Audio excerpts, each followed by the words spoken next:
Why pray? Talk 9. Om Shri Guru Pyo Namaha. We were seeing how in human life values form a very important aspect of our lives. Values, no doubt, are several, but two important values, if we follow, all other values will naturally come in. They are ahimsa and kshama.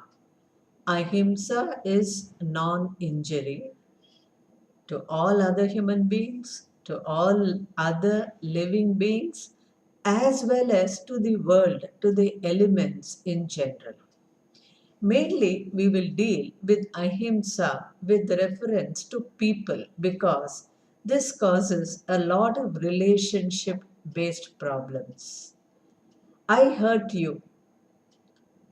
I don't do it very consciously. I just hurt you. I am not conscious of it, but you are hurt. You are conscious of it. You are pained. You keep it in your heart. Then, when you get a chance, you give it back to me. Isn't that how we? Isn't that is how we all live? You give it back to me. Then what happens? I am not conscious of the fact that I hurt you, and that is why you are giving it back to me. You are hurting me. I am not conscious of that. I am only conscious of the fact that you are hurting me. So I give it back to you, you give it back to me. This is how several relationship based problems are formed. Relationship based problems because of himsa, not following ahimsa. It is not that we do not know, but why is it? What is the factor which makes us knowingly hurt others? What is the factor? The factor or the I would say the it is a it is because we lack the value called accommodation. Kshama in Sanskrit. Accommodation is kshama. Kshama also has other meanings, but we will restrict this meaning here. Main meaning is accommodation. It also means forgiveness, but when I say kshama here, and even in the Bhagavad Gita, it mainly means accommodation. Kshama, Kshama, kshama. I am not able to accommodate others. That is our problem. We are not able to accommodate. So, what happens? I don't accommodate others. I give it back to them. They give it back to me. Lot of himsa problems. So, what is the solution to the problem of not living a life of ahimsa? Although we value the value, but we are not able to live a life of ahimsa. Why? Because we do not have accommodation kshama. Hence, the other side of the coin of ahimsa is kshama. We will now see how exactly a human being can develop kshama. There are three problems which make us intolerant towards others. What are they? The first one I would call the magnifying glass vision problem. Magnifying glass vision. Now, a friend of yours, for example, or a spouse, relative, contact, person you work with, anybody, take any one person. They have several qualities. Many of them values. They're beautiful people, but they are all human beings, are they not? They also have certain weaknesses. Now, what do I do?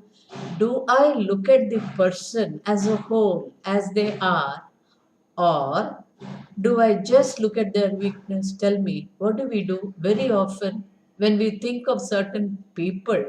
Do we think of the several good qualities which they have, or do we just think of their weaknesses? Some way, of behavior which is not very right, or something they said to us at some time, some tendency which they had. What do we do? Very often we just harp on the weakness of the person.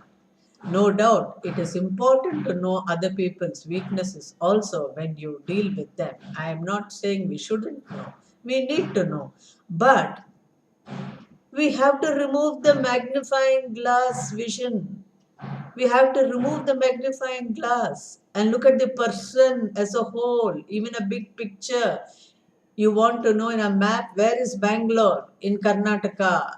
It is easier when you know, the maps are so small and the letters are so small. You take a magnifying glass and you see Bangalore, beautiful. Then, if you want to see the whole of Karnataka, what do? You remove the magnifying glass, don't you? Similarly, it is okay to know a person's weakness. I am not saying you shouldn't know. That would be difficult and it would cause other problems as well. But we could remove that magnifying glass vision. We could remove the magnifying glass and try to look at the person as a whole. Each one has their own plus, their own minus. I have my own values. I too have my own weaknesses. You too have your own weaknesses. When I have my own weaknesses and I am unable to get over them, why do I condemn others for their weaknesses? Is it not ridiculous? The first problem is magnifying glass vision problem. Solution: look at the person as a whole. Second problem is, why does the person have a weakness, that particular weakness? Take it as being very rude in their talking. They might not be bad people, some good people also. The way of talking is very rude. Why? Analyze a little bit. See if you know their parents, perhaps their parents have that problem. Either both of them or just one of them. It doesn't mean they are bad or subject to vices and weaknesses. No, they're okay. But they just don't know how to talk. Now, see the plight of the child born in a family where the parents are rude, the siblings are rude. How will the child be in its talking? How will the child be? How will the child talk?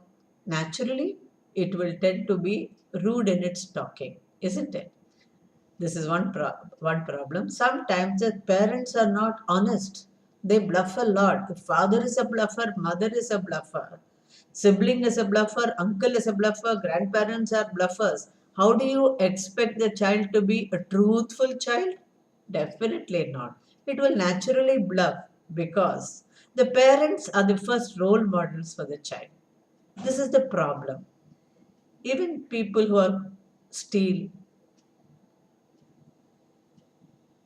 parents are robbers, parents steal. What will the child do? It will steal. It is natural. The thing is, here we have to see Bhagavan's order. It is a part of his order. How the parents are, the children will grow up. Not how the parents preach, not what their parents preach. The parents can preach anything. No child goes by the parents' preaching. Preaching is useless. Teaching is beautiful. Preaching is useless. Living is important. How are the parents? Their role models. The child's role models. How do the parents live? That is important because for the child, the parents are like God. Grandparents, relatives, siblings, all these form a very important part of the child's life. So it naturally follows. If the parents are kind, helpful, and loving, the child grows up that way. If the parents are generous, the child becomes generous. Parents are stingy, child grows up stingy. Here we are talking about not being able to accommodate others. That is why I am basically highlighting the weaknesses. Other people's values, there is no question of accommodating. You admire them. But when it comes to a weaknesses, that is where we have our problem. We are not able to accommodate them. So I would say, remove this magnifying glass, look at the person at a whole, as a whole, and here see Bhagavan's order. The second point is, let us look at the Lord's order. Why is this person behaving this way? Because of his background. Then, instead of seeing the weakness of the person and fretting and fuming and all that and spoiling your relationship, getting hurt, hurting, what happens? You see Bhagavan's order. Just see how beautiful it is. In weaknesses also, you can see the order of the Lord. This is the second way of handling the problem of not being able to accommodate others. The first way is remove the magnifying glass and look at them as a whole. The second way is see the order, Bhagavan's order, which has made all of us what we are, our vices, our weaknesses, our values. Same thing applies to others. Wherever you see weaknesses, you will see Bhagavan. Third thing is what we call Pratipaksha Bhavana.